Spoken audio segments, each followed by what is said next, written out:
8.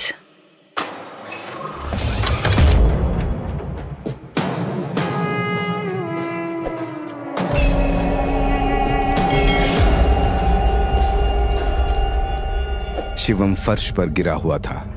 आईने में दिख रही वृंदा एक बार फिर चीखते हुए बोली, मरना होगा, तुझे अब मरना होगा। ये सुनते ही शिवम मारे डर के कांपने लगा। उसने फौरन ही नैना की तरफ देखा और घबराते हुए बोला, मुझे बचा लो नैना, मुझे बचा लो, मैं मरना नहीं चाहता। नैना, जिसके अंदर वृंदा की आत्मा मौजूद थी, वो शिवम से नॉर्मल आवाज में बोली, तुम्हें कुछ नहीं होगा शिवम, मैं हूं ना, कुछ नहीं होगा तुम्हें। ये सुनकर वृंदा ने चीखते हुए कहा, ए लड़की, ये क्या बोल रही है तू? तुझे मैंने जिंदा छोड़ा है अपने काम के लिए, लेकिन इस लड़के से मुझे कोई काम नहीं निकलवाना। इसे तो मरना ही होगा, वरना इस सबको बता देगा कि तेरे शरीर में मैं हूँ। नैना ने फौरन ही अपने दोनों हाथ जोड़े और आईने के सामने देखकर वृंदा से विनती करते हुए कहा, शिवम, शिवम किसी से कुछ नहीं कहेगा, मेरा यकीन करो, और तुम्हारे काम को पूरा करने में शिवम मेरी मदद भी करेगा। नैना ने शिवम का हाथ पकड़ा और उसे फर्श से उठाया। शिवम ने आईने में दिख रही वृंदा की तरफ देखा और नैना के कहने पर वृंदा से कहा कि वो उसके काम को पूरा करने में जरूर मदद करेगा। लेकिन वृंदा को शिवम पर यकीन नहीं था। वृंदा ने एक ही पल में नैना के पूरे दिमाग को ओवरटेक कर लिया। फिर उसने एक पिन निकाला और शिवम के बाईं हथेली में बीचों बीच एक कट लगा दिया। शिवम के हथेली से खून निकलने लगा। ये क्या किया तुमने? शिवम घबराते हुए बोला। तभी नैना के बॉडी में मौजूद वृंदा ने शिवम के हथेली पर नैना का हाथ रख दिया और धीरे से कहा, अब अटूट कसम खा कि तू वही करेगा जो मैं कहूंगी, और अगर तूने ये अटूट कसम तोड़ी तो याद रखना, तू खुद ही मर जाएगा। इस वक्त वृंदा की बात मानने के अलावा शिवम को दूसरा कोई रास्ता नहीं दिखा। अटूट कसम खाने से पहले शिवम ने बस इतना पूछा, तुम्हारा काम होने पर तुम नैना की तोड़ी छोड़ दोगी ना? वृंदा ने हाँ कहा। फिर बिना कोई सवाल किए शिवम ने वो अटूट कसम खा ली।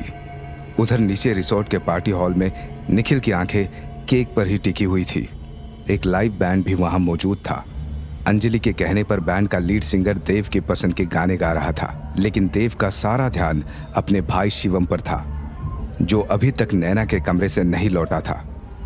शिवम भाई अभी तक नीचे क्यों नहीं आए? अंजलि की तरफ देखते हुए देव ने कहा।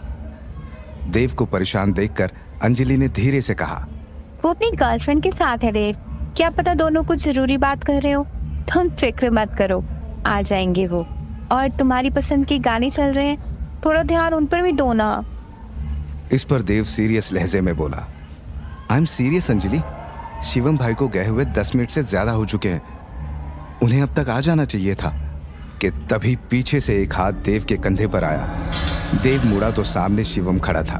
वो मुस्कुराते हुए बोला, लो आ गया मैं, चलो केक काट लिया जाए अब। हाँ प्लीज, अब और वेट नहीं हो रहा मुझसे।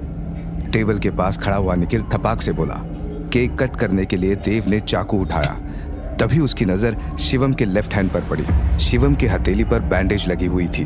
देव के देखते ही शिवम ने अपना हाथ जेब में डाल लिया। ये भाई आपके हाथ में क्या हुआ है? देव ने पूछा। जवाब में शिवम कुछ कहता, उससे पहले ही शिवम के पीछे खड़ी हुई नैना आगे आई और बोली, अरे कुछ नहीं हुआ देव, जरा सी खरोंच है बस, तुम केक काटो ना जल्दी से, बहुत भूख लगी है मुझे। मुझे भी, निखिल ने मन ही मन खुद से कहा। देव ने केक कट किया और सबसे पहले अपने बड़े भाई शिवम को केक खिलाया। हैप्पी बर्थडे छोटे, हमेशा खुश रहे। थैंक यू भाई, देव ने कहा। फिर देव ने केक का एक और पीस निकाला और अंजलि की तरफ अपना हाथ बढ़ाया, लेकिन तभी नैना देव और अंजलि के बीच में आ गई। नैना ने देव के हाथ से केक का बाइट लिया और फिर देव को अपने हाथ से केक खिलाकर वो उसके गले लग गई और धीरे से बोली, ये 25वां जन्मदिन तुम्हें खूब मुबारक रहे देव। मेरी दुआ है कि तुम्हें तुम्हारा खोया हुआ प्यार फिर से मिल जाए और तुम्हें वो सब याद आ जाए जो तुम भूल चुके हो। नैना ने जो कहा वो सुनकर देव को अजीब सा लगा, क्योंकि नैना कभी इस तरह से बात नहीं करती। अपनी बात कहकर नैना एक साइड में जाकर खड़ी हो गई। देव ने देखा कि वो शिवम से दूर जाकर खड़ी हुई है। देव कुछ समझ पाता उससे पहले ही पार्टी हॉल में लाउड म्यूजिक बजने लगा। शिवम के कुछ दोस्त आए और देव को डांस के लिए स्टेज पर ले गए। देव, देव, हैप्पी बर्थडे। अंजलि ने पीछे से आवाज देते हुए कहा, लेकिन लाउड म्यूजिक ने देव को कुछ सुनाई नहीं दिया। अंजलि का उतरा हुआ चेहरा देखकर नैना के चेहरे पर मुस्कुराहट आ गई। कुछ देर के बाद लाउड म्यूजिक अंजलि से बर्दाश्त नहीं हो रहा था, तो वो पार्टी हॉल से बाहर गार्डन में आ गई। गार्डन में हल्की रोशनी थी और कुछ चेयर्स लगे हुए थे। अंजलि एक चेयर पर बैठ गई और आसमान में चमकते तारों को देखने लगी। गार्डन में एकदम खामोशी थी। कुछ देर बाद अंजलि को लगा कि कोई ठीक उसके पीछे खड़ा है। अंजलि ने फौरन ही पीछे मुड़कर देखा, वहां कोई नहीं था। लेकिन जैसे ही अंजलि ने वापस सामने देखा तो उस गार्डन के बिल्कुल बीच में एक बड़ा सा गिफ्ट बॉक्स दिखा। ये बॉक्स अभी तो यहाँ नहीं था। कहते हुए अंजलि चेयर से उठकर गिफ्ट बॉक्स के पास गई। उसने बॉक्स उठाकर देखा। उस पर लिखा था, एक तोहफा अंजलि के लिए। मेरे लिए तोहफा? ये जरूर देव का काम होगा। अपने लास्ट बर्थडे पर भी उसने मुझे गिफ्ट दिया था। अंजलि ने मुस्कुराते हुए कहा और गिफ्ट खोलने लगी।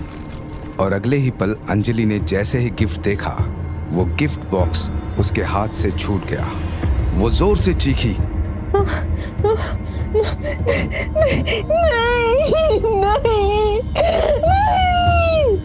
और वापस पार्टी हॉल की तरफ दौड़ पड़ी। गिफ्ट बॉक्स में अंजलि के छोटे भाई विकी का कटा हुआ सर था।